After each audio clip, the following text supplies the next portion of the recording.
मित्रों, आपकी बात आपके साथ राकेश मोहन त्यागी यूट्यूब चैनल के इस 4 दिसंबर के प्रातःकालीन 406वें अंक में आप सभी को मेरी राम राम।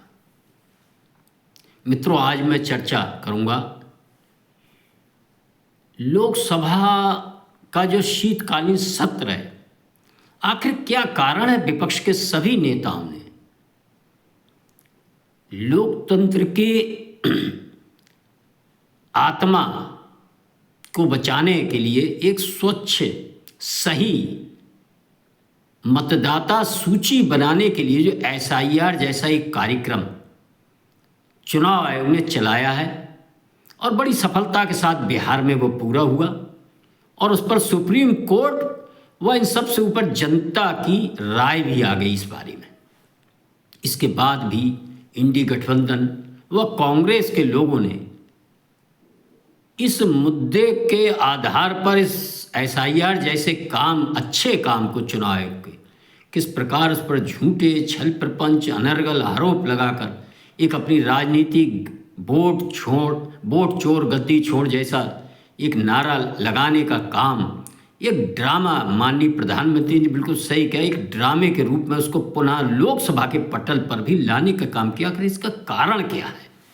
ऐसा नहीं है कि विपक्ष के नेता को इतनी समझ नहीं है, विपक्ष के नेताओं को, कि इस मुद्दे में अब कुछ शेष नहीं रह गया है और ये कार्यक्रम चल रहा है और देश के सामने बहुत सी ऐसे मुद्दे हैं जिन पर सत्तारूढ़ भारतीय जनता पार्टी को घेरा जा सकता है। लेकिन मित्रों, जैसा कि इस अंक का शीर्षक है, एसआईआर तो बहाना है, नेशनल हेराल्ड में हुई नई एफआईआर पर चर्चा से कांग्रेस को बचाना है। मैं आप सभी का ध्यान इस ओर दिलाना चाहता हूं। मित्रों, जिन बंधुओं को ये जानकारी नहीं कि नेशनल हेराल्ड जो केस कांग्रेस के नेता सोनिया गांधी, राहुल गांधी, उनके साथियों व उनके यंग इंडिया जैसी कंपनी जिसके कर्ता धर्ता एजीएल, नेशनल, सभी कांग्रेस पार्टी किस प्रकार के गठबंधन बनाकर तीनों में सोनिया गांधी, राहुल गांधी व उनके जो अन्य लोग हैं, जो चिंटू मिंटू टाइप, वह सब इसमें किस प्रकार संलिप्त हैं। और यह केस कांग्रेस की सरकार के समय ये लोग इस प्रकार का शोर मचाते हैं जैसे ये भारतीय जनता पार्टी ने इन पर कोई केस किया, इनकी सरकार के समय। मित्रों, हम सबको जानना चाहिए, सुप्रसिद्ध वकील वरिष्ठ नेता सुब्रमण्य स्वामी ने 2012 में ये केस दर्ज कराया था। ये धोखाधड़ी का केस है। और मैं पहले आपको नेशनल हेराल्ड के इतिहास के बारे में बताना चाहूँगा। देश की आज़ादी के समय देश के वरिष्ठ नेताओं ने, स्वतंत्र संग्राम सेनानियों ने सोचा कि हमारी बात, हमारी आवाज़, स्वतंत्रता का विचार देश की जनता के बीच पहुँचे, इसके लिए हमारे अपने समाचार पत्र होना आवश्यक है। और इसके लिए उन सब ने आपस में, स्वतंत्रता संग्राम सेनानियों ने पैसा एकत्र कर नेहरू जी के नेतृत्व में सन 1938 में लखनऊ के अंदर नेशनल हेराल्ड की स्थापना की। और नेशनल हेराल्ड अखबार कौमी आवाज़, नवजीवन जैसे राष्ट्रवादी विचारों को देश की जनता के बीच बढ़ावा देने वाले अखबार ये शुरू हुए।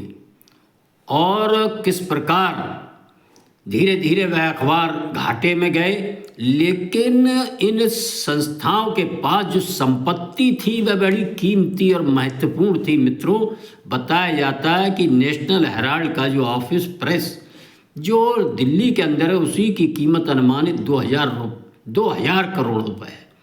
और लगभग देश भर के विभिन्न शहरों में इसकी 5000 करोड़ रुपए की संपत्तियां हैं। इस संपत्ति को हड़पने के लिए किस प्रकार कांग्रेस की वरिष्ठ नेता सोनिया गांधी, राहुल गांधी व अन्य लोगों ने जो पूरा एक जाल रचा था धोखाधड़ी का, वह ये समझ रहे थे कि ये सरकार हमारी हमेशा रहेगी और हमसे कौन पूछताछ करेगा। लेकिन उसी सब सबूतों को लेकर सुब्रमण्य स्वामी ने, वह सुप्रीम कोर्ट के वरिष्ठ अधिवक्ता भी हैं देश के, उन्होंने जो मुकदमा दर्ज किया है और वह मुकदमा धीरे धीरे चलता हुआ कांग्रेस के वरिष्ठ नेताओं ने बहुत बड़े वकील खड़े कर केवल तारीख पर तारीख लेते हुए वह मुकदमे को 13 वर्ष लगभग होने आ रहे हैं और उस मुकदमे में 2 नए जो FIR दर्ज हुई हैं। इससे इस मुकदमे की गंभीरता और कांग्रेस के नेताओं की मुसीबत बहुत तेज़ी से बढ़ने वाली है आने वाले समय में, आप देखेंगे। और इस मुकदमे में ऐसा नहीं है, ये अदालत से पिछले 10 वर्षों से सन 2015 में संभवतः, मैं भूल नहीं रहा हूँ, इन्होंने जमानत ली हुई है और उस जमानत पर ही ये घूम रहे हैं। और ये 2 नए मामले दर्ज हुए, इससे ये संकट और बढ़ चुका है। मित्रों, ED और EOW ने ये जो 2 नई FIR दर्ज कराई है, इनमें 6 लोगों के खिलाफ, राहुल सोनिया जी के साथ, यंग इंडिया कंपनी, और यह मामला बहुत गंभीर चरण की ओर बढ़ चुका है। लेकिन मित्रों, आप सब देख रहे होंगे लोकसभा के अंदर इस संस्थागत भ्रष्टाचार की चर्चा होनी चाहिए थी। उस चर्चा से कांग्रेस परिवार को, कांग्रेस को बचाने के लिए किस प्रकार इंडी गठबंधन के विभिन्न परिवारवादी व भ्रष्टाचारवादी, जो इनमें एक समानता है, चोर चोर मौसेरे भैया की जो कहावत है उसको सिद्ध करते हुए इस चर्चा से बचाने के लिए SIR जैसे मुद्दे में, जो कहते हैं ना करके मरी मुसटिया में प्राण फूंक रहे हैं। तो भैया मरी मुसटिया में कितने प्राण फूंको जब मुद्दा में कुछ ना है। लेकिन मैं आपका ध्यान एक और दिलाना चाहता हूँ कि ये नेशनल हेराल्ड के साथ जो धोखाधड़ी का मुकदमा 5,000 करोड़ की संपत्ति का जो चल रहा है, इसके पीछे जाएंगे तो आपको इसकी गंभीरता और नज़र आएगी। मैं आपका ध्यान इसके एक और दिलाना चाहिए। नेशनल हेराल्ड की जो आज 5,000 करोड़ की संपत्ति है मित्रों, इसके सही मायने में कोई मालिक थे तो वह लोग हैं, उनके परिजन हैं, उनके वंशज हैं इस समय, जो जहाँ भी होंगे, जिन्होंने यह नेशनल हेराल्ड स्थापित करते हुए ऐसे स्वतंत्रता संग्राम सेनानियों ने जो धन लगाया था और वह उसमें शेयर होल्डर के रूप में मौजूद थे। अगर वह कंपनी घाटे में जाती है या बिकती है या कहीं भी उसे खुर्द-बुर्द किया जाता है, इससे पहले जो किसी कंपनी, लिमिटेड कंपनी होती है, उसके शेयर होल्डरों से चर्चा की जाती है। लेकिन मित्रों, किस प्रकार गांधी परिवार ने 5,000 करोड़ रुपए की धोखाधड़ी करने के लिए देश के स्वतंत्रता संग्राम सेनानियों की आत्मा को धोखा देते हुए उनके परिजनों से कोई चर्चा ना कर, उनको भी धोखा देकर किस प्रकार इस संपत्ति को हड़पने का काम किया है। और वह अदालत में जो मामला चल रहा है, इस मामले से ध्यान भटाने के लिए लोकसभा के इस नवीन शीतकालीन अधिवेशन में जो धुन दपाड़ और ड्रामा किया जा रहा है, वह हम सबको समझ में आना चाहिए कि यह लोग किस वृत्ति के हैं कि ये अपने स्वतंत्रता संग्राम सेनानियों के धन जो उनके परिजनों का है उसको भी लूटने से बाज नहीं आते। इनको बचाने के लिए आप देख रहे हो किस प्रकार इंडी गठबंधन के, चाहे समाजवादी पार्टी को, राष्ट्रीय जनता दल हो, महाराष्ट्र के हो, सारे लोग किस प्रकार की वो कर रहे हैं। मित्रों, मैं आपका ध्यान एक और दिलाना चाहूँ, अगले अंक में मैं चर्चा भी करूँगा कि इस लोकसभा के शीतकालीन सत्र में भारतीय जनता पार्टी के खिलाफ इन विपक्षी दलों के सामने बहुत से मुद्दे थे।